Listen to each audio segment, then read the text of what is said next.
Hi everyone! Today I'm summarizing 1,000 Pieces of You by Claudia Gray. Spoiler alert major, twists ahead. This is just my take, not a full review. If you're interested, the purchase link is in the description. Margaret is the daughter of scientists Henry Kane and Sofia Klankova. She has a sister named Josephine, and two close companions Paul Markov and Theo Ho are like brothers to her. Margaret begins a search for her father's killer, Paul. Henry has died, and it seems like Paul betrayed them. He tampered with Henry's brake system and sabotaged their laboratory, slowing down their experiments and inventions. Henry and Sophia had invented the Firebird, a device in the form of a necklace that allows a person to travel between dimensions. They believed that in many of these dimensions, alternate versions of an individual exist. In the first dimension they landed in, Margaret stayed with her Aunt Susanna, since her family Henry, Sophia, and Josie were already dead in that world. In that life, the alternate Margaret aspired to become a fashion designer. During her time there, she discovered Theo drinking a green liquid and assumed he was using drugs.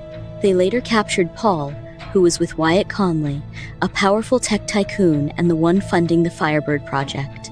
Paul and Theo fought, since the plan was to kill Paul for supposedly murdering Henry, but Theo got into a train accident, leaving Paul and Margaret alone, giving Paul the chance to explain himself.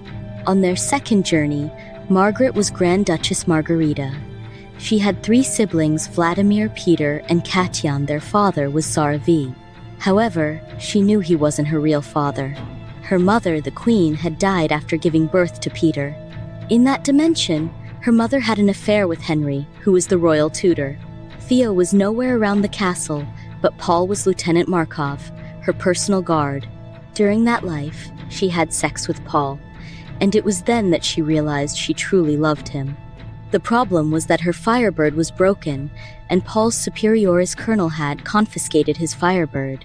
As a result, Paul lost his memory, which is what usually happens when someone travels between dimensions. Margaret, however, doesn't lose her memory because she was chosen by Wyatt, and a device gave her that ability. She ended up making Professor Kane fix the Firebird. Paul from Russia died in the war, and once the Firebird was fixed, she leaped to another dimension. In the third dimension, she was home, but things were different. Her dad was alive, everything seemed normal, and it looked like Paul had simply blown up the lab. Still, she had to continue her mission. Together with Theo, she went to the Triad building, where she met Wyatt Conley. They were on their way to Lab 2 when Paul stopped her through a text message. She went to see him, and he explained that Wyatt wanted to control her because Paul, Theo, Henry, and Sophia all loved her. Wyatt saw her as someone he could use against them, and also as the perfect spy, since she doesn't lose her memory after leaping through dimensions. In the fourth dimension, both of Margaret's parents are oceanographers, and so is Paul.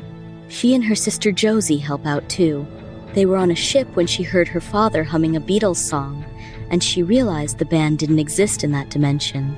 She used the Firebird to trigger his memory, and it worked. It really was him. Henry is alive. The truth is, when he left the university, a woman appeared and brought him to another dimension. It was actually Theo who messed with the brakes and framed Paul. Theo was a spy. At that point, they were on a submarine. Paul called and said he was on his way, and when he mentioned drinking green liquid to help him remember, Margaret realized that green juice is what the spies used, just like what she saw Theo drinking earlier. She fought Theo, left him in the submarine, and took his Firebird so she and Henry could return home. When they got back, her mom and Josie were overjoyed to see Henry alive, and they already knew the truth. Paul had left them a letter. Theo was there too, but it was the real Theo this time, not the spy. Their family was reunited. Theo, however, had lost his chance with Margaret.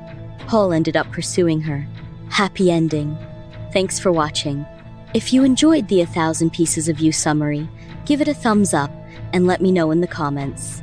The purchase link is in my bio. Don't forget to subscribe and check out my other book summaries too.